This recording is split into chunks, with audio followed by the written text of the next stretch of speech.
Hi, this is Hussein from Cheran Academy and welcome to Cheran Talks. இன்னைக்கு Cheran Talksல நம்ம கூட ஒரு சக இன்ஃப்ளூயன்சர், நண்பர், சகோதரர், அதே மாதிரி பார்த்தீங்கன்னா ஒரு ரெஸ்பெக்டபிள் யூடியூப் சேனலில் ஒரு respectable face. S, Thiru Kalidas அவர்கள் நாட்டு நடப்பு சேனல்லேருந்து அவர் தான் இன்றைக்கி நம்ம பாட்காஸ்ட்டில் நம்ம கூட இன்றைக்கி சேரன் டாக்ஸில் இருக்க போகிறாரு. ஸோ காளிதாஸ் பற்றி நம்ம நிறைய விஷயங்கள் தெரிஞ்சுக்கலாம். அதே மாதிரி அவர் நமக்கு என்னென்ன வேல்யூஸ் கொடுக்க போகிறாரு அப்படிங்கிறதையும் நம்ம பார்க்கலாம். ஸோ டைம் வேஸ்ட் பண்ணாமல் let's get started. Kali bro வணக்கம் and welcome to Cheran talks. ரொம்ப சந்தோஷம் நீங்கள் எங்கள் ப்ரோக்ராமுக்கு எங்கள் கூட நீங்கள் எங்கள் மத்தியில் இருக்கீங்க. தேங்க்யூ. எனக்கு இந்த ஒரு வாய்ப்பு கொடுத்ததுக்கு ரொம்ப அப்படியெல்லாம் இல்லை, இட்ஸ் மியூச்சுவல் ரெஸ்பெக்ட். ரொம்ப நன்றி காளி ப்ரோ, நீங்கள் இவ்வளோ தூரம் வந்ததுக்கு. காளி, இப்போ உங்ககிட்ட ஒரு முதல் கேள்வி, அதாவது இது எல்லாருக்கிட்டையும் நாங்கள் கேட்குற ஒரு காமனான கேள்வி தான். நாட்டு நடப்பு மூலியமாக நிறைய நல்ல விஷயங்களை நீங்கள் பப்ளிக் அவேர்னஸ் க்ரியேட் பண்ணிகிட்டு இருக்கீங்க. சட்டம் ரீதியாகவும் நடக்கிற அந்த கரண்ட் விஷயங்கள் பற்றியும் நீங்கள் நிறைய விஷயங்கள் நமக்கு எஜுகேட் பண்ணிகிட்டு இருக்கீங்க. திரு காளி அவர்கள் யார்? காளிதாஸ் அவர்கள் யார்? எங்கேருந்து உங்கள் ஜேர்னி பற்றி கொஞ்சம் தெரிஞ்சுக்கணும்னு நினைக்கிறேன். ஸோ உங்கள் ஜேர்னி பற்றி நீங்கள் எங்களுக்கு கொஞ்சம் சொல்லுங்கள். கண்டிப்பாக. இப்போ என்னென்னா, நான் உண்டு, என் ஃபேமிலி உண்டு அப்படின்னு நினைக்கணும். கரெக்ட். அதையும் தாண்டி இந்த சொசைட்டிக்கு நம்மளால் முடிஞ்சது ஏதாவது ஒன்று பண்ணிடலாமா, நம்மளால் முடிஞ்ச ஏதாவது ஒரு மாற்றத்தை ஏற்படுத்திடலாமா அப்படின்னு சொல்லி அதுக்கும் முயற்சி பண்ணிக்கிட்டு இருக்கிற உங்களை மாதிரி யங்ஸ்டர்ஸில் நானும் ஒருத்தன். காளிதாஸ். நன்றி. அப்புறம் உங்கள் ஃபேமிலி பற்றி எப்படி உங்களுடைய படிப்பு, எங்கே படிச்சிங்க, எந்த ஊர் நீங்கள்? நான் விருதுநகர் மாவட்டம் சிவகாசி. பட்டாசுக்கு பெயர் போன ஒரு ஊர். பட்டாசு மட்டும் இல்லை, தீப்பெட்டி, அதுக்கப்புறம் பிரிண்டிங். ஸோ இந்த மூணுக்கும் பெயர் போன ஒரு ஊர். குட்டி ஜப்பான் கூட சொல்லுவாங்க. விருதுநகர் மாவட்டம் எல்லாருக்கும் தெரியும். கல்வி கண்டிருந்த காமராஜர் அவர்கள் பிறந்த ஊர். அங்கே நான் எம்எஸ்சி கெமிஸ்ட்ரி முடித்தேன், எம்எஸ்சி கம்ப்யூட்டர் சயின்ஸ் முடித்தேன். அங்கே முடித்ததுக்கப்புறம் கோயம்புத்தூரில் டைட்டில் பார்க்கில் ஒரு பிபிஓ கம்பெனியில் ஒர்க் பண்ணியிருந்தேன். எனக்கு அப்போ இருந்தே நம்மளுக்கு சினிமா, மீடியா இதுக்குள்ளே தான் போகணுன்னு அப்படிங்கிற ஒரு ஆசை. பட் ஆசை மட்டும் இருந்து அப்போ அது ஆசையா பேஷனா அப்படிங்கிறது அதையும் உணராமல் இருந்தேன் நான். அதுக்கப்புறம் தான் ஒரு டேரக்டர், எனக்கு தெரிஞ்ச ஒரு டேரக்டர், ஷார்ட் ஃபிலிம் டேரக்டர் உனக்கு எந்த ஃபீல்டு சூஸ் பண்ணாலும் அதில் உனக்கு ஆசை இருக்கா, பேஷன் இருக்கா, அதை கிளியர் பண்ணிக்கோ.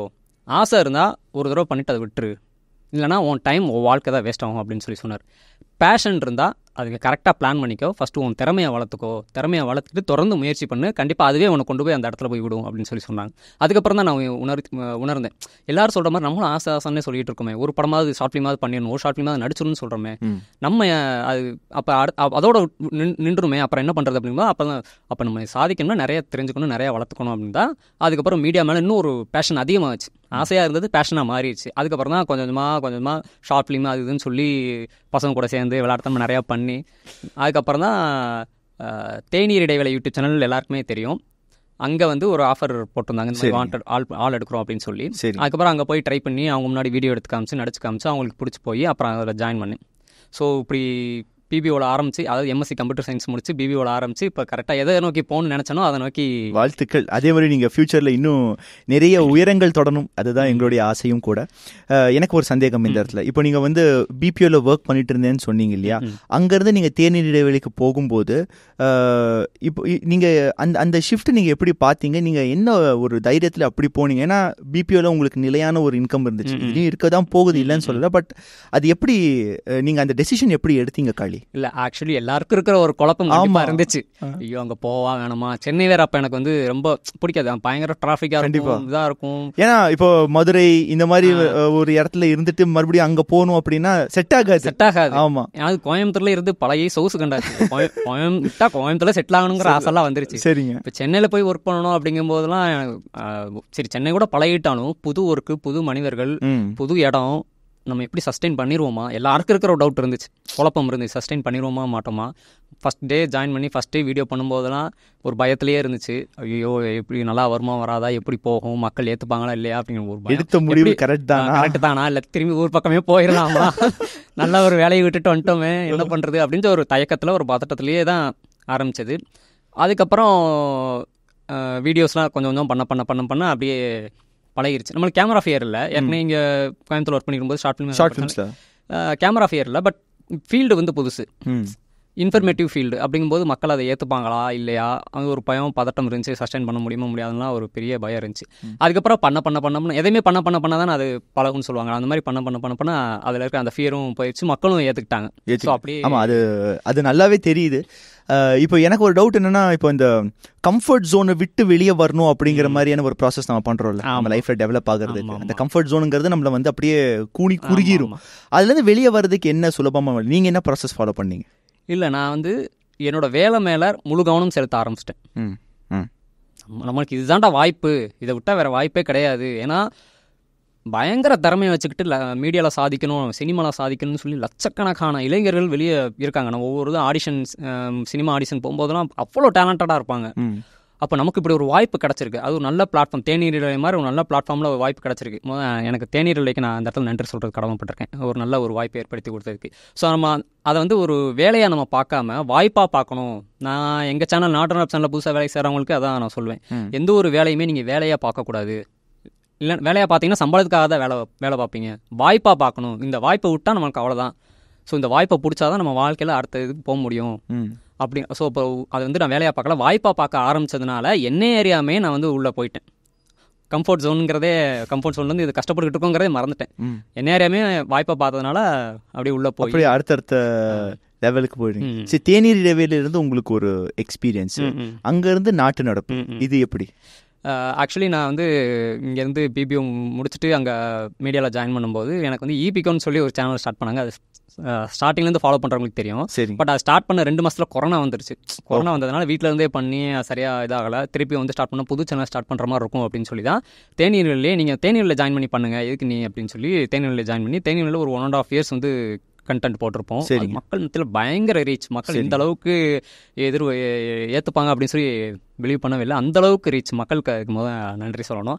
அதுக்கப்புறம் தான் தேநீரிடலில் நிறைய கண்டென்ட் போட ஆரம்பித்தோம். மக்களுக்கு வந்து என்னடா இவ்வளோ கண்டென்ட் சொல்கிறீங்க, ஒரு கட்டத்தில் நிறைய இன்ஃபர்மேஷன் சொல்கிற மாதிரி ஆயிடுச்சு. அதனால தான் சரி லா பற்றி சொல்கிறோம், கவர்மெண்ட் ஸ்கீம்ஸ் பற்றி சொல்கிறோம். அப்போ அதை வந்து மக்களும் ஏற்றுக்கிட்டாங்க. அப்போ தனி சேனலாகவே ஆரம்பிச்சிடலாம்ல. அப்போ மக்களுக்கு வந்து இந்த சேனல்னால் இதுக்கு தான் அப்படின்னு சொல்லி ஒரு கிளியர் கட் கிடைக்கும் அப்படின்னு சொல்லி தான் நாட்டு நடப்புன்னு சொல்லி ஆரம்பித்து, நாட்டு நடப்பு அப்படின்னாலே மக்களுக்கு தேவையான அடிப்படை சட்டங்களும் கவர்மெண்ட் ஸ்கீம்ஸ் பற்றியும் சொல்லுவாங்க அப்படின்னு சொல்லி அதுக்கப்புறம் ரெஜிஸ்டர் ஆயிடுச்சு, சேனலும் ஸ்டார்ட். அப்போ அதில் வந்து நீங்கள் வந்தீங்கனாலே வந்து ஆக்சுவலி நீங்கள் யூடியூப்பில் உங்கள் சேனல் பார்த்தாலோ உங்கள் ப்ரோமோஸ் பார்த்தாலும் வந்து சரி ஏதோ ஒரு புது விஷயத்தை பற்றி தலைவன் பேச போகிறான்டா அப்படிங்கிற மாதிரி தான் நான் அந்த அளவுக்கு ஒரு இன்ட்ரெஸ்ட் தான் பார்ப்பேன். ஏன்னா ரொம்ப வேலிடாக இருக்கும் இருக்கிற விஷயத்துக்கு. இப்போ நார்மலாக பார்த்தீங்க அப்படின்னா, இப்போ என்னோட வீடியோஸ் எப்படி இருக்கும் அப்படின்னா, நான் எந்த கண்ணோட்டத்தில் அதை பார்க்குறேன் அப்படிங்கிறத நான் பதிவு செய்வேன். ஓப்பனாக சொல்கிறேன், ஒரு காமன் மேன் பாயிண்ட் ஆஃப் வியூவில் இருந்தாலும் எனக்கான ஒரு கண்ணோட்டம் எப்படி இருக்குது, ஒரு விஷயவே இருக்குது. அதனால தான் எனக்கு வந்து எப்படி சொல்கிறது, ஒரு இப்படியும் இருப்பாங்க அப்படியும் இருப்பாங்க, சப்போர்ட்டர்ஸ் ஃபாலோவர்ஸ் இருப்பாங்க.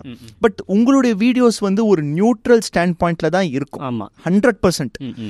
ஏன்னா நான் சைட்ஸ் எடுப்பேன், அதில் எந்த சந்தேகமும் கிடையாது. இப்போ ஒரு இது நல்லா இல்லை, இந்த பார்ட்டி நல்லா இல்லை, அந்த பார்ட்டி வந்து பண்ண விஷயம் சரியில்லைன்னா சரியில்லை அப்படிங்கிறது ஓப்பனாக சொல்லிடுவேன். பட் நீங்கள் சொல்கிறது வந்து நியூட்ரல் பாயிண்டில் இருக்கும். எந்த ஒரு இடத்துலையும் யாரையுமே வந்து நெகட்டிவாக சாடாமல் நீங்கள் அதை பேசுவீங்க.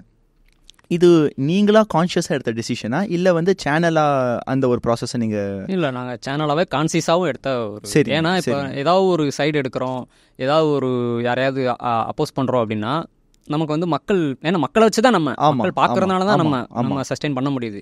அப்போ அந்த மக்களே நம்ம பகச்சிக்கிற மாதிரி ஆயிரும். இது பாலிடிக்ஸில் தான் அந்த மாதிரி பண்ணுவாங்க. கண்டிப்பாக பாலிடிக்ஸில் வந்து இவங்கள பகச்சிட்டா ஓட்டு போயிருமோ, அவங்கள பகச்சிட்டா ஓட்டு போயிருமோ அப்படின்னு சொல்லி பண்ணுவாங்க. பட் வந்து அது பாலிடிக்ஸ். பட் நம்ம இங்கே சஸ்டெயின் பண்ணணும், மக்களுக்கு ஒரு யூஸ்ஃபுல்லான நிறைய விஷயங்கள் சொல்லணும் அப்படின்னா யாரையும் பகச்சக்கூட எந்த ஸ்டாண்ட் எடுக்கும். நம்ம அதுக்காக வரல, நம்ம பாலிடிக்ஸ் பண்ண வரல. நம்ம வந்து மக்களுக்கு தேவையான ஒரு விஷயங்களை யாரும் செய்யாத விஷயங்களை செஞ்சுக்கிட்டு இருக்கோம். அப்போ அதை வந்து யாரையும் பகச்சுக்காத மாதிரி செய்யணும் அப்படின்னு தான் நியூட்ரலாக எல்லா விஷயத்துலையும் நம்ம சொல்லுவோம். இருந்தாலுமே நம்ம கமெண்ட்ல வந்து நிறைய பேர் வந்து இப்பதான்டா தெரியுது நீ யாருங்க, நீ டிஎம்கேடா, நீ ஊப்பிடா, நீ 200 ரூபா ஊப்பிட, நீ சங்கிடா அப்படின்னு சொல்லி வரும். நீங்க அதை எப்படி பாக்குறீங்க காளி? இல்ல நம்ம அந்த மாதிரி கமெண்ட்ஸ் வரும். ஸ்டார்டிங்ல தான் நம்மளுக்கு அது ஒரு மாதிரி இருந்துச்சு. என்னன்னா நம்ம கஷ்டப்பட்டு ஒரு விஷயத்த சொல்றோம், சட்டம் சொல்றோம், இதுல வந்துட்டு டிஎம்கே சங்கின்னு சொல்றாங்களே அப்படின்னு சொல்லி. நம்ம இத்தனைக்கும் எந்த கட்சியிலையும் கிடையாது, எந்த ஒரு இயக்க அமைப்பு எதுலையுமே கிடையாது. பட் நம்ம வந்து பாலிடிக்ஸ்லேயே போகாதப்போ விஷயத்தை யூஸ்ஃபுல்லான விஷயத்த தான் சொல்கிறோம், அந்த விஷயத்தை மட்டும் பார்க்காம இப்படி சொல்கிறாங்க அப்படின்னு சொல்லி ஸ்டார்டிங்கில் இருந்துச்சு. அதுக்கப்புறம் நம்ம என்ன பண்ணாலும் இது மாதிரி ஒரு சிலர் வந்து சொல்கிறாங்க செய்வாங்க அப்படிங்கும்போது நம்ம ஒரி பண்ணிக்கிறதில்ல. அதுவும் இல்லாமல் நாட்டு நடப்பில் பார்த்தீங்கன்னா சட்டம்னாலே அதில் வந்து இன்பில்ட்டாக பாலிடிக்ஸ் வந்துடுது, இன்பில்ட்டாக ஹிஸ்ட்ரி வந்துடுது. ஸோ இப்போ அந்த மாதிரி விஷயங்களை பேசும்போது இந்த விஷயத்தை நான் கண்டிப்பாக பேசி தான் ஆகணும். அதாவது ஒப்பீனியன் நான் சொல்லாமல் ஸ்டாண்ட் எடுக்காமல் அந்த விஷயத்தை நான் சொல்லி தான் ஆகணும். அப்போ அந்த விஷயத்தை சொல்லும் போதே சில கமெண்ட்ஸ் வரத்தான் செய்யும், அதை நம்ம வந்து தவிர்க்க முடியாது. அதனால் அப்படியே ஜஸ்ட் இல்லை. இப்போ ரீசெண்டாக நீங்கள் ஒரு விஷயத்த வந்து சூப்பராக பண்ணிட்டு இருக்கீங்க. எனக்கு அது வந்து எனக்கு ஒரு லேர்னிங் கர்வாக இருக்குது. என்னென்னா இது இப்படி இருக்குது, நீங்கள் என்ன நினைக்கிறீங்கிறது சொல்லுங்கிற மாதிரி மக்களுக்கு நீங்கள் வந்து அந்த இடத்துல சொல்கிறீங்க. நீங்கள் என்ன நினைக்கிறீங்கிறது கமெண்ட் செக்ஷனில் கமெண்ட் பண்ணுங்க அப்படிங்கிற மாதிரி நீங்கள் சொல்லும்போது மக்கள் அவங்கவுங்க ஸ்டைன்ஸாக எடுக்கிறாங்க. அந்த இடத்துல ஒரு ப்ராப்பர் நியூட்ரல் ப்ராசஸை நம்ம வந்து இம்ப்ளிமெண்ட் பண்ணுறோம். ஏன்னா சட்டம் அப்படிங்கிறது எல்லாத்துக்குமே உடைய ஒரு விஷயமா தான் இருக்குது. இப்போ சட்டம் அப்படிங்கிற விஷயத்தை நம்ம பேசும்போது ஒரு கேள்வியோட நான் ஆரம்பிக்கிறேன். நீங்க வந்து ஒரு லா கிராஜுவேட்டா? இல்ல, நான் ஏன் அதை கேட்கறேன் அப்படின்னா, நீங்க அவ்வளவு தெளிவா பேசுறீங்க.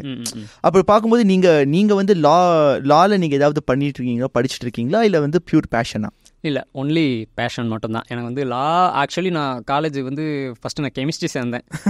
எனக்கு அப்போ வந்து லா தான் இன்ட்ரெஸ்ட்டு. பட் அது சொல்கிறோம்ல, அது ஆசையாக பேஷனான்னு தெரியாமல் இருந்த ஒரு காலகட்டம். அப்போ வந்து கெமிஸ்ட்ரி சேர்ந்தால் தான் வேலை கிடைக்கும், படிக்கணும்னு சொல்லுவாங்க. கெமிஸ்ட்ரி சேர்ந்தேன். அது என்னால் படிக்க முடியல, சம் ஹெல்த் இஷ்யூஸ் இருந்தாலும் கண்டினியூ பண்ண முடியல. அது டிஸ்கன்டினியூ பண்ணிவிட்டு அதுக்கப்புறம் கம்ப்யூட்டர் சயின்ஸ் சேர்ந்தேன். கம்ப்யூட்டர் சயின்ஸ் சேர்ந்தால் தான் ஐடி கம்பெனிலாம் லட்சக்கணக்கில் வேலை கிடைக்கும், கோடிக்கணக்கில் வேலை அப்படிலாம் சொன்னாங்க. ஆனால் ஐடி கம்பெனிக்கும் நம்ம படிக்கிற படிப்புக்கும் சம்மந்தமே இல்லை.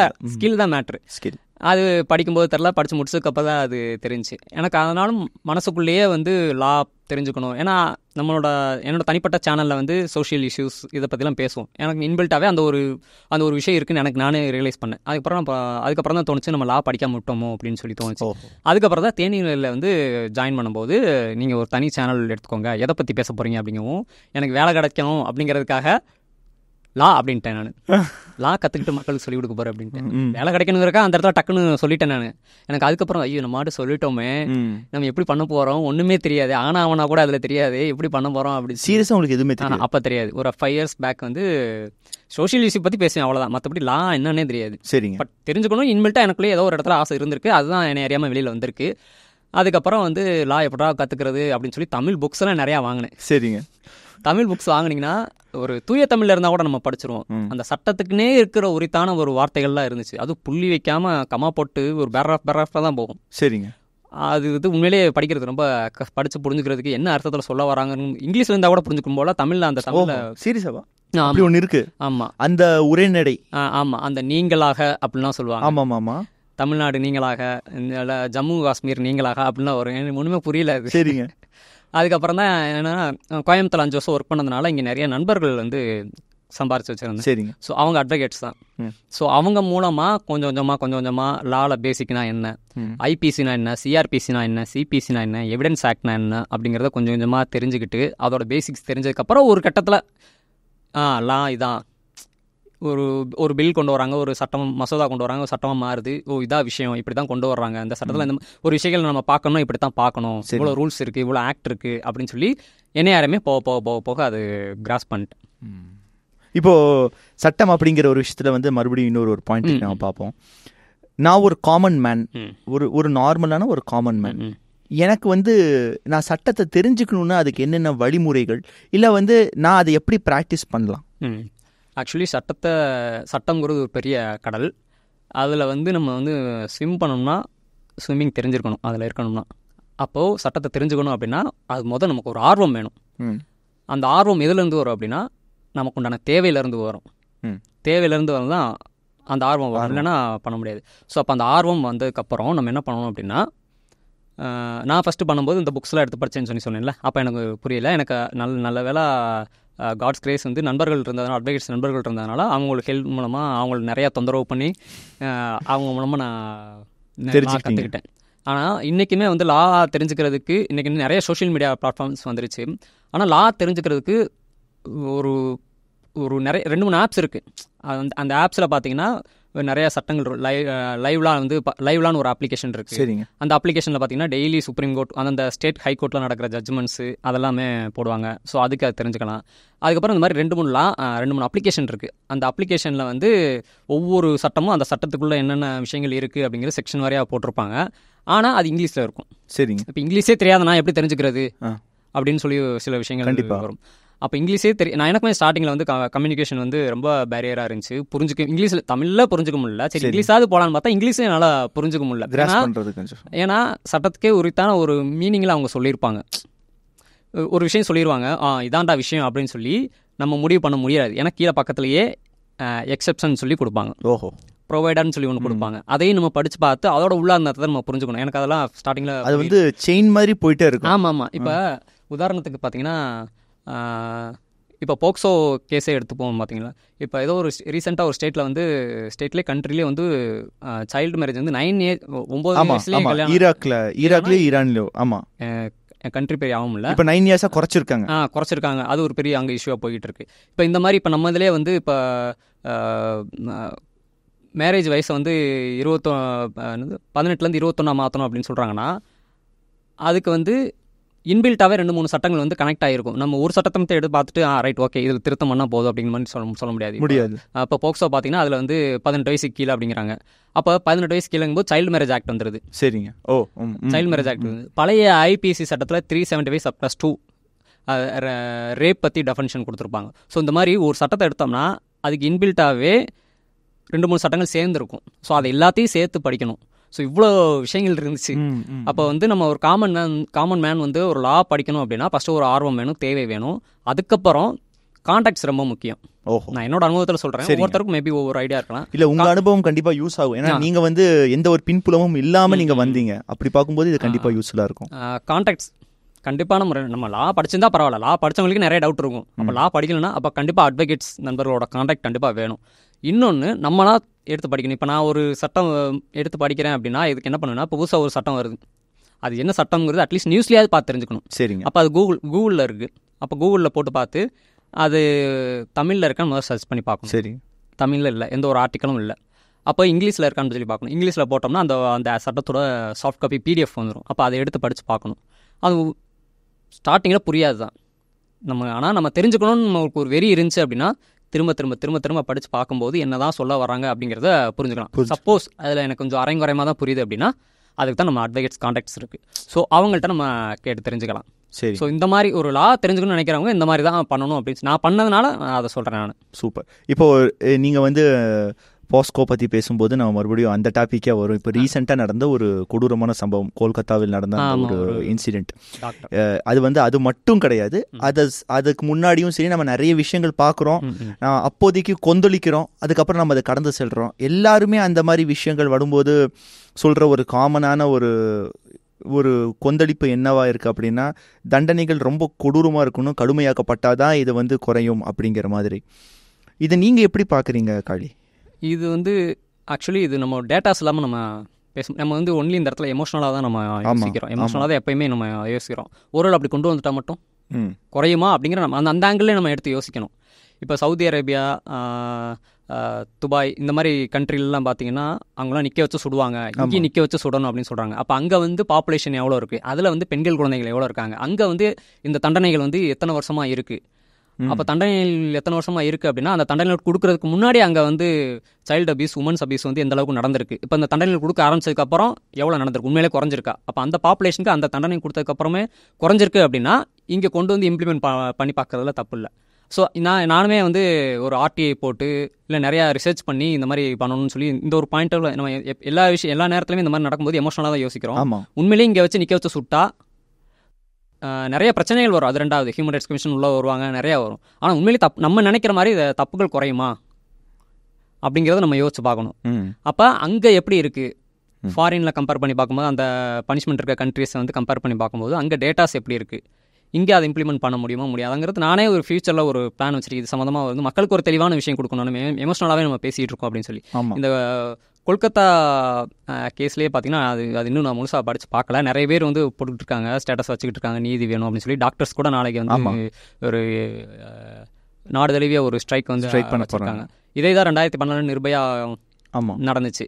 அதுக்கப்புறம் நிர்பயான்னு சொல்லி ஃபண்டெல்லாம் பெண்கள் பாதுகாப்புக்காக ஒதுக்குனாங்க. அது ஒதுக்கி இது வரைக்கும் என்ன நடந்துச்சு அப்படின்னு எனக்கு தெரியல. ஏற்கனவே சட்டங்கள்லாம் கடுமையாக தான் இருக்குது. இப்போ புதுசாக வந்திருக்க கிரிமினல் லாஸில் கூட ரேப்புக்கு வந்து தூக்கு தண்டனை கொடுக்குற அளவுக்கு கடுமையாக்கியிருக்காங்க. பட் அந்த எந்த இடத்துல மிஸ் ஆகுதுன்னு நான் ஃபீல் பண்ணுறது என்னென்னா, இம்ப்ளிமெண்டேஷனில் எதுவும் மிஸ் ஆகுதோ. ஏன்னா எப்பயுமே ஒவ்வொரு குழந்தைக்கும் ஒவ்வொரு போலீஸ்க்கும் வந்து ஒவ்வொரு உமனுக்கும் வந்து தனித்தனியாக ஒரு போலீஸ் போட்டு கொடுக்க முடியாது. அப்போ ஃபஸ்ட்டு வந்து ஆண்களுக்கு எஜுகேட் பண்ணணும்.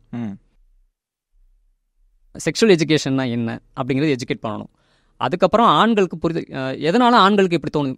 இப்போ ரீசெண்டாக ஆலியா பட் அவர்கள் சொல்லியிருந்தாங்க, இந்த மூல பிரச்சனை என்ன, மூல பிரச்சனை என்னங்கிறத கண்டுபிடிக்கணும். கண்டுபிடிச்சு அதுக்கு சொல்யூஷன் கொடுக்கணுமே தவிர, அதை எஜுகேட் பண்ணணுமே தவிர அதை விட்டுட்டு நம்ம ஒவ்வொரு தடவையும் வந்து எமோஷனலாக நம்ம கோஷம் வச்சுக்கிட்டு இருந்தாலும் போராட்டம் பண்ணிட்டு இருந்தாலோ கண்டிப்பாக திரும்ப இது நடக்கதான் செய்யும். ரீஹாபிலிட்டேஷனை நோக்கி நம்ம போகணும். கண்டிப்பாக இல்லைன்னா இந்த மாதிரி நடந்துகிட்டே தான் இருக்கும். சட்டம் கடுமையாக இருக்கணும், அதை இம்ப்ளிமெண்ட் பண்ணணும். கண்டிப்பாக முக்கியமான ஒரு விஷயம். எனக்கு இந்த இடத்துல இன்னொரு கேள்வியும் வருது. இப்போ நம்ம வந்து ஒரு ஆங்கிளில் பார்க்குறோம், பெண்கள் வந்து வன்புணர்வு செய்யப்படுறதும் இந்த கொடூரமான கொலைகளும் ஒரு சைடில் போயிட்டு இருந்தாலும், அதிகப்படியாக மென்டல் ஸ்ட்ரெஸ்ஸும் டொமஸ்டிக் வயலன்ஸும் அனுபவிக்கிறது ஆண்கள் அப்படிங்கிற ஒரு கண்டிப்பாக இதுவும் சொல்லுது. அப்படி பார்க்கும்போது இதை வந்து ஏன் ஒரு பெரிய குரூப் வந்து அது ஏன் நிராகரிக்கிறாங்க, இது யாருமே கண்டுக்கிறது இல்லை. இது ஏன் சொல்கிறேன் அப்படின்னு, இப்போ ரீசெண்டாக கூட என்னோட நண்பர், நான் கூட இன்ஸ்டாகிராமில் போஸ்ட் போட்டிருப்பேன், என்னோட நண்பர் இறந்தார். அது வந்து ஒரு இதுதான், தற்கொலை தான். அது அந்த அளவுக்கு ப்ரெஷர் ஆகிருக்காரு. ஒரு காலையில் தான் நானும் பேசுகிறேன், பட் அது வந்து என்கிட்ட சொல்லியிருந்துருக்கலாம். அவர் அந்த அளவுக்கு ஒரு மன உளைச்சலுக்கு உண்டாகி தன்னைத்தானே மாய்த்தக்கூடிய ஒரு சிச்சுவேஷனுக்கு தள்ளப்படுறாங்க. இதுவும் ஒரு சிச்சுவேஷனில் நடந்துட்டு இருக்கு. பட் இதுக்கு இந்த சைடில் இருக்கிறதுக்கு லா எப்படி சப்போர்ட் ஆகுது, அதை பற்றி ஏதாவது உங்களுக்கு இன்ஃபர்மேஷன்ஸ் இருக்கா? ஆக்சுவலி லாவே கிடையாது ஆண்களுக்கு லாவே கிடையாது. எதனால் ஆண்களுக்கு லா இல்லை பெண்களுக்கு இவ்வளோ இருக்குது அப்படின்னா, அந்த காலத்துல இருந்தே பெண்கள் வந்து வீக்கர் செக்ஷனாகவே இருந்துட்டாங்களா இல்லை அப்படி ப்ரொஜெக்ட் பண்ணப்பட்டிருக்கா அப்படின்னு தெரியல. ஒரு பெண்ணின் மறுபக்கம் அப்படின்னு சொல்லி ஒரு புக்கு. சரிங்க. அந்த காலத்தில் பெண்கள் தான் எல்லாமே டாமினேட்டாக இருந்திருக்காங்க. நான் அந்த புக்கு படிக்கும்போது தான், இப்போ எப்படி ஒரு படத்தில் வந்து ஹீரோவுக்கும் வில்லனுக்கும் ஒரு ஆடுபுலி ஆட்டம் நடக்குமோ, அந்த மாதிரி ஒரு ஸ்க்ரீன் பிளே நோக்கி அது போச்சு. பெண்கள் டாமினேட்டாக இருப்பாங்க, அதுக்கப்புறம் அது இப்படி பெண்கள் இருக்கான்னு சொல்லி ஆண்கள் வருவாங்க, அதுக்கப்புறம் பெண்கள் வருவாங்க, அதுக்கப்புறம் ஆண்கள் வருவாங்க. இப்படி மாதிரி ஒவ்வொரு ஜென்ரேஷனும் அந்த மாதிரி நடந்துகிட்டே தான் இருக்குது. ஸோ அப்போ வந்து அதிகப்படியாக நடக்கிறது அப்படின்னு பார்த்தீங்கன்னா, ஆண்கள் வந்து பெண்கள் அடிமையாக வச்சுருக்கிறது. அது பெண் ஏன் அடிமையானால் அப்படின்னு சொல்லி பெரியார் அதில் வந்து தெளிவாக சொல்லியிருப்பார். அப்போ பெண்கள் வந்து அப்போ இன்னும் வீக்கர் செக்ஷனாகவே இருக்காங்க, எல்லாம் ப்ரொஜெக்ட் செய்யப்பட்டிருக்காங்க. அப்படிங்கும்போது பெண்களும் அதாவது டாமினேட் ஆகணும் இல்லை, ஈக்குவலாக வரணும் அப்படிங்கிறதுக்காகத்தான் பெண்களுக்கு ஆதரவாக நிறையா சட்டங்கள், பெண்களை பாதுகாக்கணும்னு சொல்லி நிறையா சட்டங்கள் இருக்குது. நீங்கள் கேட்குறது கரெக்ட் தான். ஆண்களுக்கு சட்டம் வரணும், சட்டம் எதுவுமே இல்லை. ஏன்னா டொமஸ்டிக் வயலன்ஸ் அப்படின்னு பார்த்தாலே அது வந்து பெண்களுக்கு தான். டிவி ஆக்ட் வந்து பெண்களுக்கு மட்டும்தான், ஆண்கள் கிடையாது. ஆனாலுமே ஒரு சில விஷயங்களில், ஒரு சில கேஸில், டிவி கேசஸ் மட்டும் சொல்கிறேன், ஒரு சில கேஸஸில் வந்து ஒரு மனைவி வந்து இப்போ டிவோர்ஸ் வாங்குறாங்க அப்படின்னா, ஒரு மனைவி நல்லா சம்பாதிக்கிறாங்க, கணவர் வந்து சம்பாதிக்கலை, அவர் வந்து கஷ்டப்பட்டு தான் இருக்காருன்னா மனைவி மெயின்டெனன்ஸ் கொடுத்தா ஆகணும், செட்டில்மெண்ட் கொடுத்து தான் ஆகணும் கணவருக்கு. ஸோ இந்த மாதிரி அங்கங்கே ஒரு சில விஷயங்கள் தான் அது அத்திப்பூத்த மாதிரி ஏதாவது ஒரு இடத்துல தான் நடக்குதே தவிர, ஆண்களுக்குன்னு கண்டிப்பாக ஒரு சட்டமே இல்லை. கண்டிப்பான முறையில் நிறையா விஷயங்கள் நீங்கள் எப்படி பார்க்குறீங்க வெங்கட்? இல்லை அது வந்து போகிற போக்க பார்த்தா அப்படி ஒய்ஸ்வஸாக மாறிடுமோ அப்படின்னு சொல்லி ஒரு ஏன்னா இப்போ ஃபார் எக்ஸாம்பிள் சொல்கிறேன், இப்போ குற்றமே செய்யாத ஒரு ஆண் மேலே ஒரு பெண் போய் பாலியல் புகார் கொடுத்தாங்க அப்படின்னா அவங்கள பற்றி விசாரிக்காமவே எடுத்து உள்ள வைக்கிற அளவுக்கு சட்டங்கள் இருக்கு. அப்போ இதைய வந்து நிறைய பேர், எல்லாருமே சொல்லல, ஒரு சில பேர் வந்து இதை வந்து தவறாக கூட பயன்படுத்துறாங்க, இல்லைன்னு நான் சொல்லவே கிடையாது. அப்படி பார்க்கும்போது இதை ஜஸ்டிஃபிகேஷன் பண்றதுக்கு எந்த ஒரு சிஸ்டமும் இல்லை அப்படின்னு நினைக்கும்போது கொஞ்சம் வருத்தத்தக்க கூட ஒரு விஷயமா தான். ஆமாம், எந்த ஒரு சட்டத்தையுமே எல்லாருமே மிஸ்யூஸ் பண்ணுறதுக்கும் ஆட்கள் இருப்பாங்க, மிஸ்யூஸ் பண்ணிட்டு தான் இருக்காங்க. அதே நேரத்தில் உண்மையிலே பாதிக்கப்படுறவங்க யாருங்கிறத வந்து அவங்க சார்பாகவும், இப்போ இங்கே என்ன சொல்கிறது, டேட்டாஸும் மெஜாரிட்டிஸ் தான் முடிவு பண்ணுது. இவங்க இத்தனை பேர் பாதிக்கப்படுறாங்க, இவ்வளோ விஷயங்கள் நடக்குது அப்படிங்கும்போது தான் அதுக்கு வந்து ஆண்களுக்குன்னு சொல்லி ஒரு தனி சட்டம் கொண்டு வருவாங்க.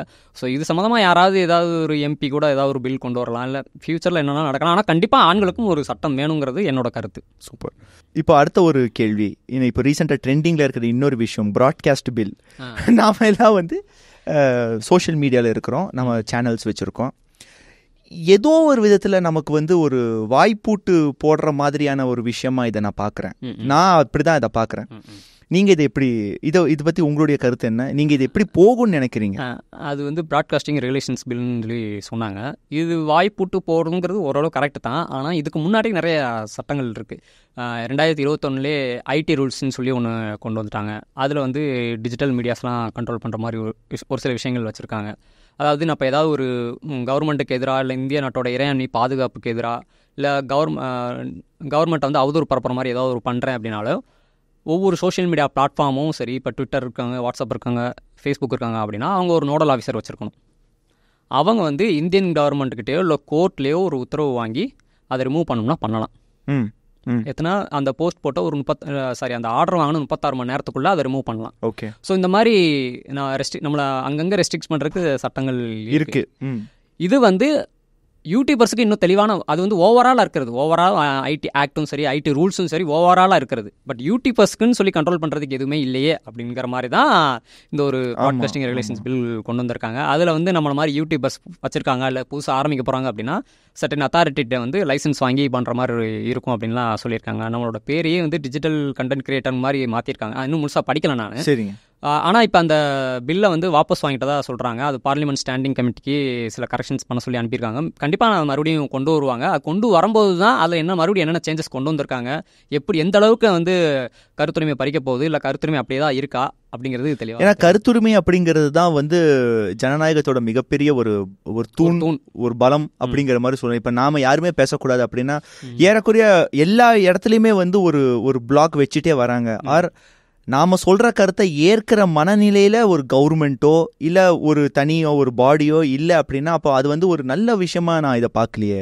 காலி, நீங்க இது என்ன சொல்றீங்க? நீங்க இதை எப்படி பாக்குறீங்க? இது கரெக்ட் தான். இன்னொன்று என்ன ஒரு விஷயம் இருக்குன்னா, இப்போ ஒவ்வொரு கவர்மெண்ட்டுமே தனிப்பட்ட முறையில் ஃபேக்ட் செக்னு சொல்லி ஒன்று வச்சுருக்காங்க. அது நல்ல விஷயம்தான். ஃபேக்ட் செக் எது நல்ல, எது உண்மையான தகவல், எது பொய்யான தகவல்னு சொல்லி கண்டிப்பாக கொடுக்குறதுன்னு சொல்லி. ஆனால் அதை வந்து ஒரு தனிப்பட்ட அமைப்பு பண்ணுறது வந்து எந்த அளவுக்கு சரியாக இருக்கும்னு எனக்கு தெரியலை. ஏன்னா அப்போ அவங்க கவர்மெண்ட்டை சாதமான நிறைய விஷயங்களை தான் எடுத்துகிட்டு போவாங்க. கண்டிப்பாக. அப்போ அது கோர்ட்டு தான் முடிவு பண்ணும் அப்படிங்கிறது எனக்கு தெரிஞ்ச ஒரு அட்வொகேட் எனக்கு சொன்ன ஒரு விஷயம். இந்த விஷயம் எனக்கு இந்த டவுட்ஸ் இருந்துச்சு, நான் அவங்கள்ட்ட கேட்டேன். ஸோ அதே மாதிரி தான் இதுவும் ப்ராட்காஸ்டிங் ரெகுலேஷன்ஸ் பில்லுங்கிறது நம்மளோட ஆக்சுவலி நீங்கள் சோஷியல் மீடியா மூலமாக தான் மக்கள் நிறைய விஷயங்கள் வந்து தெரிஞ்சுக்கிறாங்க. இன்றைக்கி எந்த அளவுக்கு நியூஸ் பேப்பர் படிக்கிறாங்க, நியூஸ் பார்க்குறாங்க அப்படிங்கிறத விட சோஷியல் மீடியா தான் நிறைய யூஸ் பண்ணுறாங்க. அதில் தான் நிறைய விஷயங்கள் தெரிஞ்சுக்கிறாங்க. அப்படிங்கும்போது அது மூலமாக ஈஸியாக மக்களுக்கு போய் சேர்றதுக்கு நிறையவே வாய்ப்பு இருக்குது, போய் சேர்ந்துக்கிட்டு இருக்குது. ஸோ அந்த ஒரு விஷயத்தை பிரேக் பண்ணணும் அப்படிங்கிறதுக்காக கூட இந்த இது கொண்டு வந்திருக்கலாம். இது வந்து வந்ததுக்கப்புறம் தான் முழுசாக தெரியும் இது நல்லதா கெட்டதா அப்படின்னு சொல்லி முழுசாக கருத்து சொல்ல முடியும். இப்போது இப்போ இது வந்து நம்ம பேசுறது வந்து ஏறக்குறைய கொஞ்சம் கான்ட்ரவர்ஷியலாக தான் இருக்கும். பட் இருந்தாலும் எப்படியெல்லாம் வந்து ஒரு டிரான்ஸ்பரன்சி ஆர் எப்படியெல்லாம் வந்து ஒரு லாவை வந்து இன்னுமே வந்து மக்களுக்கு புரிதலாக கொண்டு போகலாம், ஒரு கிரே ஏரியா இல்லாமல் அது எப்படியெல்லாம் கொண்டு வரலாம். அதாவது ஓப்பனாக சொல்லணும்னா ஃப்ளாஸ் இருக்கும் எல்லா இடத்துலையுமே, இல்லைன்னு நம்ம சொல்லவே முடியாது. சட்டத்தில் ஓட்டைகள் அப்படின்னு சொல்கிறோம் இல்லையா? இதை எப்படியெல்லாம் வந்து கொஞ்சம் ஓவர் கம் பண்ணலாம் அப்படிங்கிற மாதிரி ஏதாவது சஜஷன்ஸ் இருக்கா உங்களுக்கு? ஆக்சுவலி எனக்கு வந்து இப்போ ஒரு ஜட்ஜ்மெண்ட்லாம் நான் எடுத்து படிக்கிறேன் அப்படின்னா அது ஃபுல்லாக இங்கிலீஷில் இருக்கும். அப்போ இந்திய அரசியலமைப்பு சட்டம் ஆர்டிகிள் 348 அதில் வந்து அந்த ஜட்ஜ்மெண்ட்லாம் அந்தந்த ரீஜனல் லாங்குவேஜில் இருக்கணும் அப்படின்னு சொல்லி சொல்கிறாங்க. அப்போ அந்த ஜட்ஜ்மெண்ட்லாம் அந்தந்த ரீஜனல் லாங்குவேஜ், நம்ம ரீஜனல் லாங்குவேஜ் நம்மளோட மதர் டங் தமிழ். அப்போ அந்த தமிழில் ஜட்ஜ்மெண்ட்லாம் கொண்டு வந்தால் இன்னும் என்ன மாதிரி லா படிக்க அட்லீஸ்ட் எல்லா மக்களும் இல்லை, அட்லீஸ்ட் லா படிக்கணும், லா படிச்சுக்கிட்டு இருக்குன்னு நினைக்கிற படிச்சுட்டு இருக்க இன்ட்ரெஸ்ட் இருக்கிறவங்க வந்து கண்டிப்பாக அதை பார்த்து ஈஸியாக தெரிஞ்சுப்பாங்க. அதே மாதிரி இன்றைக்கும் சென்னை ஹைகோர்ட்டில் வந்து தமிழில் வாதாட முடியல, அதுக்கு வந்து போராடிக்கிட்டு இருக்காங்க. அப்படியா? ஆமாம், தமிழ் தெரியல, தமிழில் வாதாட முடியாது. ஓஹோ. சென்னை ஹைகோர்ட்டில் வந்து தமிழில் வாதாட முடியும். கீழமை நீதிமன்றங்களில் டிஸ்ட்ரிக்ட் கோர்ட்லாம் தமிழில் வாதாடிக்கலாம். பட் சென்னை ஹைகோர்ட்டில் வந்து இங்கிலீஷில் தான். தமிழில் வாதாட முடியாது. அப்போ தமிழில் வழக்காடும் உரிமை அப்படிங்கிறது இன்னும் போராட்டம் தொடர்ந்து போயிட்டு இருக்கு. அந்த உரிமை நமக்கு இது எத்தனை இயர்ஸாக இது நமக்கு அது மட்டும் இயர் மட்டும் எக்ஸாக்டாக எனக்கு ஞாபகம் இல்லை. சரிங்க. பட் இது இருக்கு ஸ்டார்டிங்கில் தான் இருக்குது. இங்கிலீஷ் தான். ஸோ அந்த ஒரு விஷயங்கள் இருக்குது. அப்போ ஜட்ஜ்மெண்ட் வந்து எல்லா மக்களும் புரிஞ்சுக்கிற வகையில் வந்து தமிழ் அந்தந்த ரீஜன் தமிழ்னா அந்தந்த ரீஜனல் லாங்குவேஜில் வெளியில் வரணும். அதுக்கப்புறம் ஒரு ட்ராபேக்ஸ் பார்த்தீங்கன்னா புதுசாக கொண்டு வந்திருக்க ஒரு சட்டத்தில் பார்த்தீங்கன்னா ஃபுல்லாக வந்து டிஜிட்டலாக மாற்ற போகிறாங்க. இப்போ இன்ட்ராகேஷன் ட்ரையல் கொண்டு வீடியோ கான்ஃபரன்ஸில் பண்ணுற மாதிரிலாம் கொண்டு வந்திருக்காங்க. அப்போ அந்த அளவுக்கு நம்ம வந்து டிஜிட்டல் இன்ஃப்ராஸ்ட்ரக்சரை டெவலப் பண்ணி வச்சுட்டு தான் அதெல்லாம் வந்து இம்ப்ளிமெண்ட் பண்ணணும் அப்படிங்கிறது என்னோட ஒரு கருத்து. எந்த அளவுக்கு இன்னுமே நம்ம இம்ப்ரூவ் பண்ணிக்கணும். அது வந்துச்சுன்னா ஏறக்குறைய அந்த பெண்டிங்கில் இருக்கிறது எல்லாமே கொஞ்சம் சீக்கிரமாக முடிய வாய்ப்பு. ஆமாம், அதாவது அதுலேயுமே வந்து பெண்டிங் கேஸ் கண்டிப்பாக குறையும். ஆனால் அதில் ஒரு நெகட்டிவ் என்னென்னா நாட்டில் வந்து 5 கோடி கேஸ், எல்லா கோர்ட்லையுமே 5 கோடி கேஸ் வந்து கிட்டத்தட்ட பெண்டிங்கில் இருக்குது அப்படின்னு சொல்லி மத்திய சட்டத்துறை அமைச்சரே சொல்கிறாரு.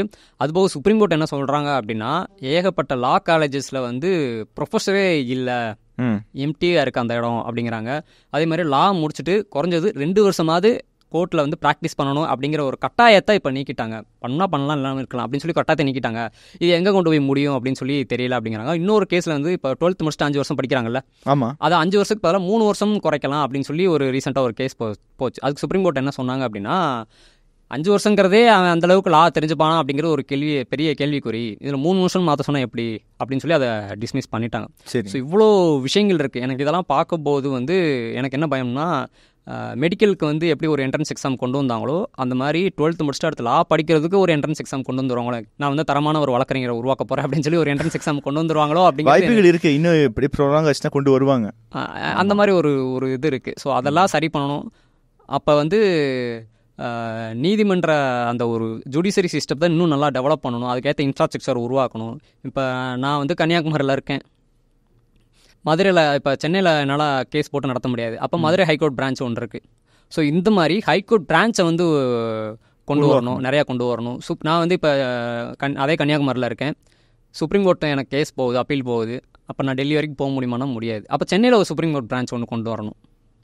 கன்னியாகுமரியில் இருக்கிறவன் ஹைகோர்ட்டுக்கு மதுரைக்கு போனால் போதும், அப்போ சுப்ரீம் கோர்ட்டுக்கு சென்னைக்கு வந்தால் போதும். ஸோ இந்த மாதிரி இன்னும் எளிமைப்படுத்தணும். அது வந்து இது இன்றைக்கி நேற்றுன்னு பண்ணக்கூடிய ஒரு விஷயம் இல்லை.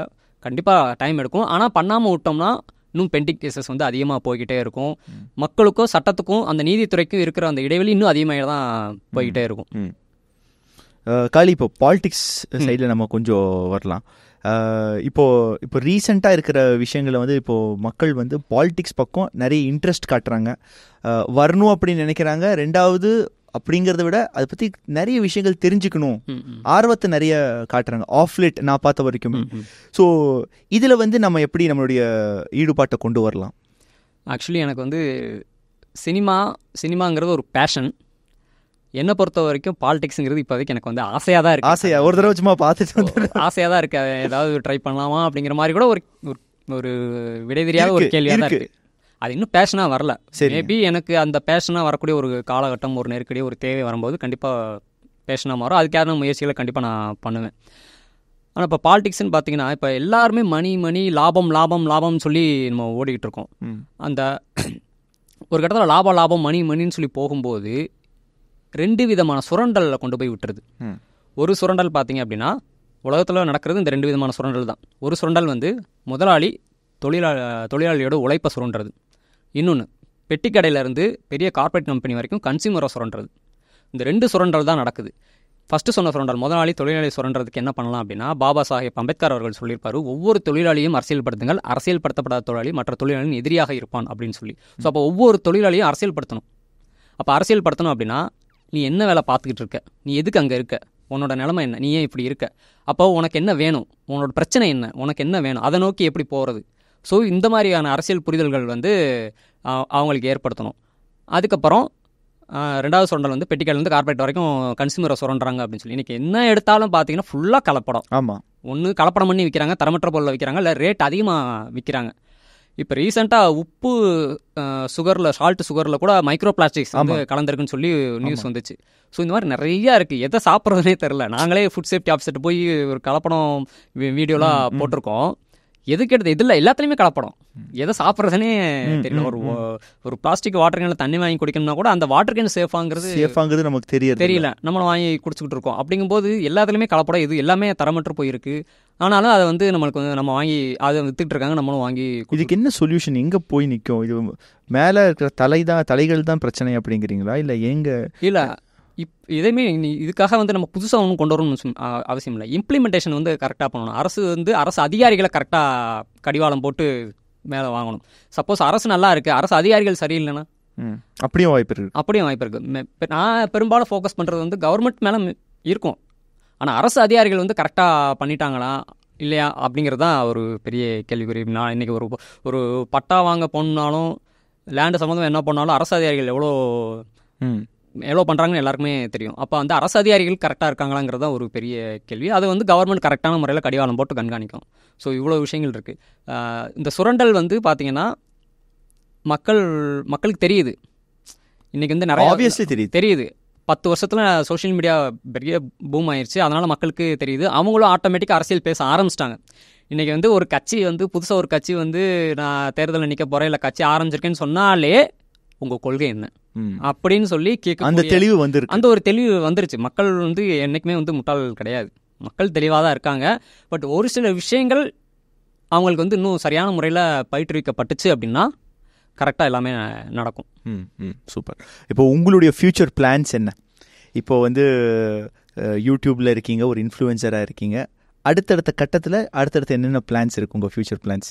நாங்கள் வேறு என்னென்ன பரிமாணங்களில் உங்களை நாங்கள் பார்க்கலாம்? இல்லை, ஆக்சுவலி நமக்கு இப்போதைக்கு இன்ட்ரெஸ்ட்னு பார்த்தீங்கன்னா மக்களுக்கு இந்த மாதிரி இந்த செய்யக்கூடிய இந்த வேலையில் மக்களுக்கு தொடர்ந்து கொடுத்துக்கிட்டு இருக்கணும். மக்களுக்கு யூஸ்ஃபுல்லாக விஷயங்கள் இந்த விஷயங்கள் விட்டுறக்கூடாது, தொடர்ந்து பண்ணிக்கிட்டு இருக்கணும் அப்படின்னு சொல்லி அதை விட்டுறக்கூடாது, தொடர்ந்து பண்ணுவோம். இன்னொன்று என்னென்னா, எனக்கு தனிப்பட்ட முறையில் வந்து மீடியாவில் சினிமாக்குள்ளே போகணும் அப்படின்னு சொல்லி ஒரு அதுக்கான இன்றைக்கி வரைக்குமே வந்து நம்மளை வந்து லட்சக்கணக்கான பேர் தெரியுது அப்படின்னாலுமே இன்றைக்கி வந்து கிரவுண்ட் லெவலில் இறங்கி ஆடிஷன்லாம் போய் அட்டன் பண்ணிக்கிட்டு இருக்கோம், ஒர்க் ஷாப்லாம் போய்கிட்டு இருக்கோம். சரிங்க. அதனால் வந்து அதில் பேஷன் இருக்கிறதுனால அப்படி பேஷன் இருக்கும். கண்டிப்பாக அதோட ஒரு ஒரு விளைவாக தான் இப்போ வந்து சமுத்திரக்கனி சார் திருமாணிக்கம் அப்படின்னு சொல்லி ஒரு படம் நடிச்சிருக்காரு. அது டீசர் கூட வந்திருக்கு. இன்னும் கொஞ்ச நாள் ரிலீஸ் ஆயிரும். அந்த படத்தில் ஒரு யூடியூபராகவே வருவேன். வாழ்த்துக்கள். Super super super super. யூடியூபராகவே வருவேன். கடைசி எவ்வளோ நேரம் வருவேன் எனக்கு தெரியல, சொல்லக்கூடாது. சரிங்க. அதனால் அப்படி போய்கிட்டு இருக்கு. மேற்கொண்டு எல்லாமே நம்மளோட எண்ணத்துலேயும் நம்மளோட செயல்லையும் தான் எல்லாமே இருக்குது. ரொம்ப கண்டிப்பாக நீங்கள் இன்னும் மென்மேலும் வரணும் காளி. அதே மாதிரி நீங்கள் வந்து எப்படி எங்களை வந்து நிறைய விஷயங்கள் சொல்லி எங்களை வந்து மோட்டிவேட் பண்ணுறீங்களோ, நீங்கள் எங்களுக்கு என்கரேஜ் பண்ணுறீங்களோ, அந்த மாதிரி உங்களையும் பெரிய ஸ்க்ரீனில் பார்க்கறதுக்கு நாங்கள்லாம் ஆவலாக காத்துட்ருக்கோம்.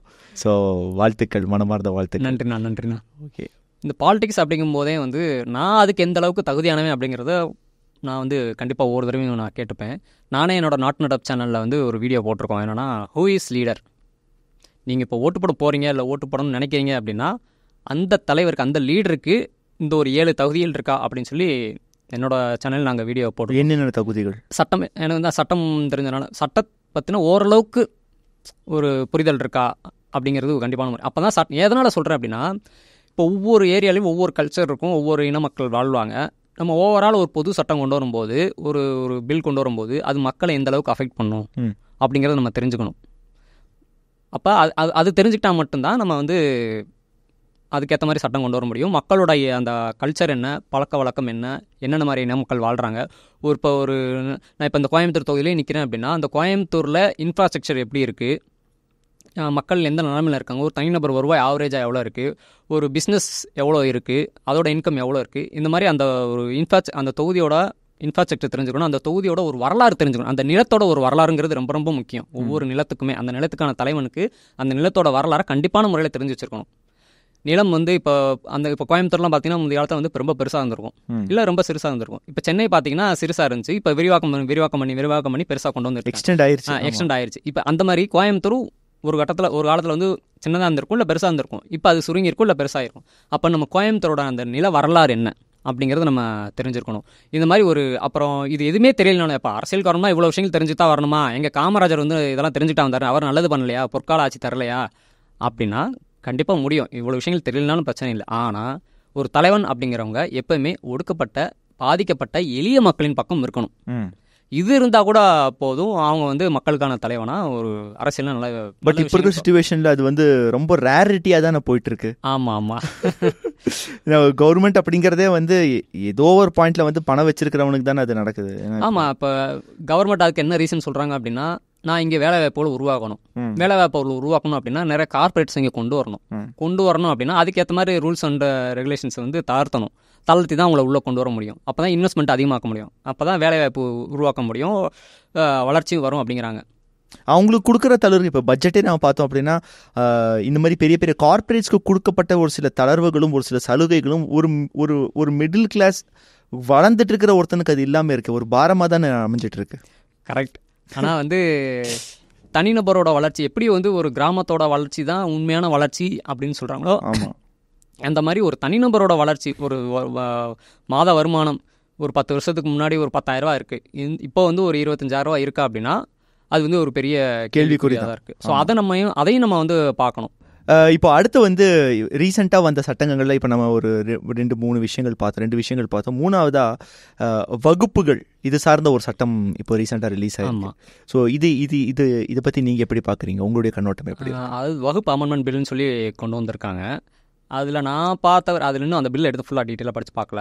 ஆனால் நான் பார்த்த வரைக்கும் என்ன விஷயங்கள் அப்படின்னா, வகுப்புக்குன்னு சொல்லி இஸ்லாமியர்கள் வகுப்புன்னு இருக்காங்க. இப்போ இந்துக்களில் பார்த்தீங்கன்னா கோயில் வந்து அறநிலைத்துறை கீழே வரும். கோயில் நிலம்லாம் யாரும் சொந்தம் கொண்டாட முடியாது, அது கவர்மெண்ட்டு அறநிலைத்துறை கீழே வந்துடும். அந்த மாதிரி வகுப்புக்குன்னு பார்த்தீங்கன்னா யாராவது சேரிட்டபிள் நோக்கத்தோட ஏதாவது ஒரு ப்ராப்பர்ட்டி லேண்டு வந்து டொனேட் பண்ணியிருப்பாங்க, இல்லை அந்த கோயிலுக்கு அந்த வகுப்புக்குன்னே வந்து டொனேட் பண்ணியிருப்பாங்க. ஸோ அந்த மாதிரி டொனேட் பண்ண அந்த ப்ராப்பர்ட்டி லேண்ட் எல்லாமே கவர்மெண்ட்டோட லேண்டாக இருக்கா இல்லையான்னு சொல்லி அதுக்குன்னு ஒரு ஆஃபீஸரை வந்து அப்பாயின்மெண்ட் பண்ணுவாங்க. அவர் தான் அந்த டிஸ்ட்ரிக்டோட கலெக்டர். அந்த கலெக்டர் வந்து ஒரு லேண்டு மேலே வந்து ஒரு அப்ஜெக்ஷன் இருக்குது அப்படின்னா அவரை வந்து அதை இன்ஸ்பெக்ட் பண்ணி அவர் அது முடிவு பண்ண அந்த கலெக்டரோ இல்லை அவருக்கு ஈக்குவலான ஒரு கவர்மெண்ட் அஃபீஷியலோ முடிவு பண்ணுவாங்க. இனி வந்து இதான் நடக்க போகுது அப்படின்னு சொல்லி அந்த அமெண்ட்மெண்ட்டில் சொல்லியிருக்காங்க. அப்படி முடிவு பண்ணி இல்லை இது கவர்மெண்ட்டோட தான், வகுப்புக்கு கொடுத்தாலும் இது வந்து கவர்மெண்ட்டோட தான் அப்படின்னு சொல்லி அவங்க முடிவு பண்ணிட்டாங்கன்னா அவங்க முடிவு தான் இறுதியானது. இது வந்து ஏதோ ஒரு விதத்தில் வந்து ஒரு மைனாரிட்டிஸை வந்து கொஞ்சம் ஃபோக்கஸ் பண்ணுற மாதிரி நான் ஃபீல் பண்ணுறேன். ஏன்னா பேச வேண்டிய இதை வந்து அவுட்கம்மாக கொண்டு வர வேண்டிய நிறைய விஷயங்கள், நிறைய ப்ராப்ளம்ஸ் இருந்தோம். ஏன் இப்படி இந்த சைடில் இது மட்டுமே ஃபோக்கஸ் பண்ணுறது வந்து தேவைதானா இந்த சிச்சுவேஷனில்? ஆமாம், நாட்டில் எவ்வளவோ பிரச்சனைகள் நடந்துக்கிட்டு இருக்கு, கரெக்ட் தான். அவங்க என்னடான்னா கவர்மெண்ட்டோட இடம் எதுவும் போயிடக்கூடாது அப்படிங்கிறத அதை தான் ஒரு பெரிய ரீசனாக அவங்க சொல்லிட்டு இந்த சட்டத்தை கொண்டு வர்றாங்க. அது கவர்மெண்ட்டை தான், அது எந்த கோணத்தில் எந்த நோக்கத்தில் கொண்டு வராங்கன்னு அவங்களுக்கு தான் தெரியும். இது ஹெல்த்தியாக போகும்னு நினைக்கிறீங்களா? இல்லை, கண்டிப்பாக இதுக்கும் நிறையா எதிர்ப்புகள் வரும், போராட்டங்கள் நடக்கும். அது நடக்கும்போது தான் மேபி கவர்மெண்ட்டே வந்து அதை ரிவைஸ் பண்ணுறதுக்கு வாய்ப்பு இருக்குது. காளி, இப்போ ஒரு கேள்வி. சட்டம் அப்படி ஒரு சைட் போட்டோம், அடுத்து நிறைய விஷயங்கள் தெரிஞ்சுக்கணும், நிறைய இன்ஃபர்மேஷன்ஸ் நம்ம கேதர் பண்ணணும், படிக்கணும் நிறைய விஷயங்கள் அப்படின்னா அதுக்கு என்ன பண்ணலாம்? ஆக்சுவலி எனக்கு 2 விஷயம் தோணுச்சு. விவசாயம் பற்றி எனக்கு வந்து இப்போ ஒரு செடியை காமிச்சு இது என்ன செடி அப்படின்னாலும் எனக்கு தெரியாது. எனக்கும் தெரியாது. எனக்கு அது உண்மையிலேயே தெரிஞ்சுக்காமல் இருக்கிறது பெரிய அவமானமாக நான் நினைக்கிறேன். ஆமாம் ஆமாம். ஒரு தக்காளி செடியா, வெங்காய செடியா? ஆமாம். என் ஃப்ரெண்ட்ஸ் விவசாயம் பண்ணுறாங்க, அவங்க கரெக்டாக சொல்லுவாங்க, என்னடா நம்ம இது கூட எவ்வளோ விஷயம் பேசுகிறோம், இதை தெரிஞ்சுக்காம இருக்கும், இதுதான் நமக்கு சோறு போடுது, இதை நம்ம தெரிஞ்சுக்கணுமே அப்படிங்கிறதுக்காக ஒரு சில விஷயங்கள் கேட்டு தெரிஞ்சுக்கிட்டு இருக்கேன் நான். ஓகே.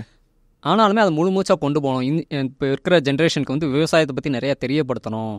அட்லீஸ்ட் அவங்க வந்து விவசாயத்துக்குள்ளே கொண்டு வரமோ இல்லையோ விவசாயத்தோட முக்கியத்துவத்தை அவங்களுக்கு தெரியப்படுத்தணும். அப்போ என்னென்ன செடி, என்னென்ன விஷயம், என்னென்ன செடிக்கு தண்ணி ஊற்றணும், என்ன செடி, எந்த மாதிரி பயிர்கள் எப்படி எந்த நிலத்தில் விளையும் அப்படிங்கிற எல்லா விஷயத்தையும் சொல்லிக் கொடுக்கணும். இதே நம்ம ஒரு யூடியூப் சேனலாக பண்ணணும். களத்தில் இறங்கி விவசாயிகளோட உட்காந்து இந்த எல்லா விஷயத்தையும் சொல்லணும். அது நம்மாழ்வார்கள் ஐயா பண்ண மாதிரி நிறைய விஷயங்கள் மக்களுக்கு நம்ம கற்றுக்கிட்டு சொல்லிக் கொடுக்கணும்னு சொல்லி அது ஒன்று படிக்கணும், விவசாயத்தை பற்றி படிக்கணும்னு சொல்லி ஒரு ஆசை.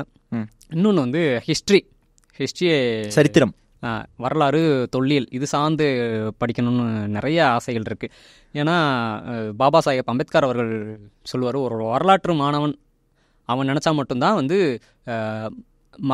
இந்த வரலாற்றில் மறைக்கப்பட்ட வரலாறை ஒரு எடுத்து வெளியில் கொண்டு வர முடியும் தன்னோட கற்பனை மூலமாக அப்படின்னு அவர் சொல்லுவார். அவன் தான் ஒரு வரலாற்று மாணவன். ஸோ அந்த மாதிரி நிறைய விஷயங்களை, ஒரு இனம் சார்ந்து ஒரு ஜாதி சார்ந்துன்னு இல்லை, நிறையா விஷயங்களை வரலாற்றில் என்னென்னலாம் மறைக்கப்பட்டிருக்கோ அதெல்லாம் நம்ம கற்றுக்கிட்டு தொல்லியல் சார்ந்து கல்வெட்டியல் சார்ந்து நிறைய விஷயங்கள் நம்ம வெளியில் கொண்டு வரணும். அப்போ அதுக்கு நம்ம படிக்கணும் அப்படின்னு சொல்லி ஒரு ஆசை இருக்குது. பட் அது ஃபியூச்சரில் எப்படி அமையும்னு எனக்கு. நான் வந்து உங்களுக்கு வந்து விவசாயம் அண்ட் சரித்திரம் இது 2 சார்ந்தும் நீங்கள் ஏதாவது ஒரு உங்கள் சேனலில் இன்னும் நீங்கள் நிறைய வீடியோஸ் போடணுங்கிறது என்னுடைய ஆசை. குறிப்பாக பார்த்தோன்னா சரித்திரம் சார்ந்த நிறைய விஷயங்கள் நீங்கள் பேசணும். ஏன்னா என்னை பொறுத்த வரைக்கும் நான் இந்த ஹிஸ்ட்ரி அப்படிங்கிற ஒரு சப்ஜெக்டை நம்ம எப்படி படிக்கணும்னா ஓப்பன் மைண்டில் தான் படிக்கணும். ஆமாம், அந்த மனப்பக்குவம் இப்போ நிறைய பேர்கிட்ட இல்லை. ஏன்னா எது நடந்ததோ நடந்து முடிஞ்சிருச்சு, அதை நம்ம மறுபடியும் ரீடுவோ அண்டுவோ பண்ண முடியாது. நடந்தது தான். அது கொடுமைகளாக இருந்தாலும் சரி, சீரும் சிறப்புமாக வாழ்ந்த ஒரு சிச்சுவேஷனாக இருந்தாலும் சரி, அது நடந்தது தான். அப்போ நடந்ததுக்கு இப்போ நான் பழி வாங்குறேன் அப்படிங்கிற மாதிரி தான் நிறைய பேர் சுத்திட்டு இருக்கானுங்க தற்குறித்தனமா. பட் அது கிடையாது. பட் இது இந்த மாதிரி ஒரு ஓப்பன் மைண்டில் வாழும், இந்த மாதிரி எல்லாருமே ஒன்று சேர்ந்து நிறைய பேர் வாழ்ந்துருக்காங்க அப்படிங்கிற மாதிரி நிறைய நீங்கள் சொன்ன மாதிரி மறைக்கப்பட்ட உண்மைகள் நிறைய இருக்கு. அதை நீங்கள் வெளிக்கொணரணும் அப்படிங்கிறது என்னுடைய ஒரு மிக தாழ்வான ஒரு வேண்டுகோளாகவே இருக்கு. ஸோ தயவு செஞ்சு அதை பற்றி நீங்கள் கொஞ்சம் ஃபோக்கஸ் பண்ணுங்க. கண்டிப்பாக. ஏன்னா அது வந்து நிறைய பேரை பிரிக்கக்கூடிய இந்த ஒரு டைமில் அது வந்து இணைக்கும் அப்படிங்கிறத நான் ரொம்ப ஸ்ட்ராங்காக நம்புகிறேன். ஸோ அது நீங்கள் பண்ணணும் காளி. இது வந்து என்னுடைய ஒரு ஒரு கோரிக்கையாகவே இருக்கு. கண்டிப்பான முறையில் முயற்சி பண்ணி அதுக்கு நாங்கள் என்ன பண்ணணும் அதை கண்டிப்பாக காளி. ஃபைனலாக இப்போ இது வந்து எங்களுடைய எல்லா கெஸ்ட்ஸ்கிட்டையும் நாங்கள் கேட்குற ஒரு கேள்வி, எங்களுடைய ஆடியன்ஸஸ்க்கு வளர்றவங்களுக்கு அவர் வளரணும் அப்படிங்கிற ஒரு பாதையில் இருக்கிறவங்களுக்கு உங்களுடைய அனுபவ ரீதியாக ஒரு 4 இல்லை 5 விஷயங்கள் ஏதாவது நீங்கள் கொடுக்கணும் அப்படின்னா என்னென்ன விஷயங்கள் சொல்வீங்க? ஏன்னா நீங்கள் இந்த அளவுக்கு வந்திருக்கீங்க அப்படின்னா உங்களுக்கு ஒரு சில விஷயங்கள் கண்டிப்பாக அடிப்படையாக உதவி இருக்கும். இதெல்லாம் நீங்கள் ருடிமெண்ட்டாக ஃபாலோ பண்ணியிருப்பீங்க. அந்த மாதிரி உங்களுடைய சீட் கோட்ஸ் ஆர் உங்களுடைய படிக்கற்கள் என்னென்ன, அதை எங்களுக்காக நீங்கள் ஷேர் பண்ணி ஆகணும். கண்டிப்பாக. இப்போ எங்கள் சேனல்லே பார்த்தீங்கன்னா, இப்போ நாட்டு நடப்பு எதுக்கு இருக்குது அப்படின்னா, government scheme, rules and regulations மக்களுக்கு தெரியப்படுத்தணும், அன்றாட மக்களுக்கு தேவையான விஷயங்களை கொண்டு போய் கொடுத்து அதன் மூலமாக ஏதாவது ஒரு சமூக மாற்றத்தை கொண்டு வரணும் அப்படின்னு சொல்லி. இந்த சமூக மாற்றத்தில் 2 விதமாக நான் பார்க்குறேன். என்னென்னா, ஒரு கம்யூனிட்டி சேஞ்ச். இப்போ எங்கள் வீடியோ நாங்கள் இப்போ கன்சியூமர் ரிலேட்டடான அவேர்னஸ் வீடியோ நம்ம போட்டுக்கிட்டு இருக்கோம். இப்போ அதெல்லாம் பார்த்துட்டு எனக்கு இப்படி தான் நடந்துச்சு, நான் இது போய் கேட்குறேன், எனக்கு இப்படி தான் நடந்துச்சு, நான் உங்கள் வீடியோ பார்த்து தான் இதெல்லாம் பண்ணேன். அதாவது இப்போ ஒருத்தர் மனோஜ் அப்படின்னு சொல்லி திருச்சியில் வந்து ஃபயர் சேஃப்டியில் ஒர்க் பண்ணுறாரு. சரிங்க. அவர் வந்து நம்ம முதலமைச்சர் மருத்துவ காப்பீடு திட்டம் பற்றி ஒரு வீடியோ போட்டிருந்தோம். அவங்க அப்பாவுக்கு ஆப்ரேஷனு, கையில் காசு இல்லை, என்னடா பண்ணுறது, எப்படி இது பண்ணுறது, செலவுக்கு என்னடா பண்ணுறது பார்க்கும்போது எங்கள் வீடியோ பார்க்குறாரு. பார்த்ததுக்கப்புறம் அந்த கார்டுக்கு அப்ளை பண்ணி ஃப்ரீயாகவே அவங்க அப்பாவுக்கு ட்ரீட்மெண்ட் பண்ணுறாரு. அதுக்கப்புறம் நம்ம சேனல் காண்டாக்ட் பண்ணி இவ்வளோ விஷயத்தையும் சொல்கிறாரு. ஸோ இந்த மாதிரி நிறைய விஷயங்கள் எங்களுக்கு மெசேஜாகவும் மெயிலாகவும் வந்துகிட்டு இருக்கு. ஸோ சமூக மாற்றத்தில் நாட்டு நடப்பு சேனல் மூலமாக 2 விஷயம் பண்ணலாம். ஒன்று, இந்த வீடியோ மூலமாக அங்கங்கே மக்கள் வந்து ஏதோ எங்களே அறியாமல் பயனடைஞ்சிக்கிட்டு இருக்காங்க. இன்னொன்று, களத்தில் இறங்கி ஒர்க் பண்ணணும்.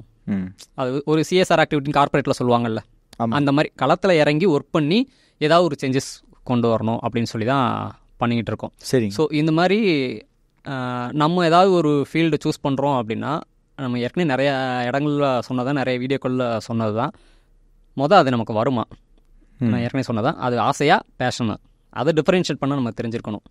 தெரியலன்னா யாராவது அனுபவசாலிகள்கிட்ட கூட கேட்டுக்கலாம், தப்பு இல்லை. அப்போ ஆசையாக பேஷனுங்கிறது முடிவு பண்ணிவிட்டு, பேஷன் அப்படின்னா அதுக்கு நம்மக்கிட்ட இப்போ நம்ம என்ன ஸ்டேஜில் இருக்கோம், அந்த பேஷனில் நமக்கு என்னென்ன மாதிரி விஷயங்கள் தேவைப்படும். அதே மாதிரி எந்த ஒரு ஃபீல்டு எடுத்துக்கிட்டாலும் ஃபியூச்சரில் அது எப்படி மாறும். ஏன்னா இப்போ எல்லாம் பயங்கரமாக பூம் ஆகிட்டு, அப்போ அது ஃபியூச்சரில் அந்த ஃபீல்டு வந்து எப்படி மாறும், அப்போ நம்மளோட பேஷன் எந்த அளவுக்கு அஃபெக்ட் ஆகும், அப்போ அஃபெக்ட் ஆகாத அளவுக்கு நம்மக்கிட்ட இப்போ என்ன இருக்குது, எப்படி டெவலப் பண்ணணும். ஸோ இந்த மாதிரி செல்ஃப் அனலைஸ் ரொம்ப முக்கியம். அப்போ நம்மக்கிட்ட ஒரு விஷயம் கம்மியாக இருக்குது அப்படின்னா அது எப்படி வந்து இம்ப்ரூவ் பண்ணிக்கிறது, டெவலப் பண்ணிக்கிறது. அப்போ அதுக்கு என்னென்ன பண்ணணும், அதுக்கு யாரை போய் பார்க்கணும், அதுக்கு என்னென்ன ட்ரைனிங் எடுக்கணும். ஸோ அந்த மாதிரி ப்ராக்டிஸ், ட்ரைனிங் அண்டு இதெல்லாம் முக்கியம். அதுக்கப்புறம் இப்போ ஒரு ஃபீல்டுக்குள்ளே போயிட்டோம், செலக்ட் ஆகி உள்ளே போயிட்டோம், சஸ்டெயின் ரொம்ப முக்கியம். அப்போ சஸ்டெயின் பண்ணிக்கிறதுக்கும் நம்ம ஓடணும். எப்படி நம்ம வந்து ஜெயிக்கிறதுக்கு நம்ம ஸ்பீடாக ஓடணுமோ, சஸ்டெயின் பண்ணுறதுக்கு அதை விட ஸ்பீடாக ஓடணும். அப்போ உள்ள வந்தாச்சு அப்படின்னு மட்டும் உள்ள உட்காந்துடக்கூடாது. அப்போ சஸ்டெயின் பண்ண முடியாது. அதுக்கப்புறம் தான் ஓடவே செய்யணும், அதை விட ஸ்பீடாக ஓடணும். இப்போ சஸ்டெயின் பண்ணுறதுக்கு என்னென்ன மாதிரி விஷயங்கள் நம்மள அப்டேட் பண்ணிக்கிட்டே இருக்கணும். எந்த ஃபீல்டாக இருந்தாலும் சரி, அந்த ஃபீல்டில் அப்டேட் பண்ணிக்கிட்டே இருக்கணும். நம்மளை அப்டேட் பண்ணால் மட்டும் தான். இன்றைக்கி வரைக்கும் இளையராஜா சார் வந்து மியூசிக் போட்டுக்கிட்டு இருக்காரு, கமல்ஹாசன் சார் வந்து தொடர்ந்து நிறைய அவர் படத்தில் வந்து வித்தியாசங்களை டெக்னாலஜிஸ்லாம் கொண்டு வந்திருக்காரு. அப்போ அப்டேட் பண்ணிக்கிட்டே இருக்காங்க.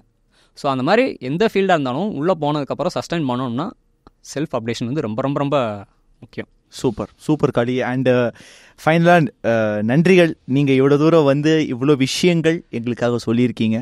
அண்டு இதுவும் எங்களுக்கு ஒரு ஐ ஓப்பனிங் செஷனாக தான் நாங்கள் பார்க்குறோம். இன்னும் நீங்கள் என்னென்ன விஷயங்கள் பிளான் பண்ணி வச்சுருக்கீங்களோ அதில் எல்லாத்துலேயுமே வந்து உங்களுடைய நல்ல விஷயங்கள் ஈடேற வேண்டும், நீங்கள் இன்னும் அடுத்த லெவலுக்கு போகணும் அப்படிங்கிறது எங்களுடைய சேரன் அகாடமி சார்பாக நான் உங்ககிட்ட தெரிவிச்சுக்கிறேன். மீண்டும் ஒரு முறை நன்றி காளி. நன்றி. நான் சேரன் அகாடமிக்கும் உங்களுக்கும் இந்த ஒரு வாய்ப்பு கொடுத்ததுக்கு ரொம்ப நன்றி. சேரன் அகாடமி நேயர்களுக்கும் ரொம்ப ரொம்ப நன்றி.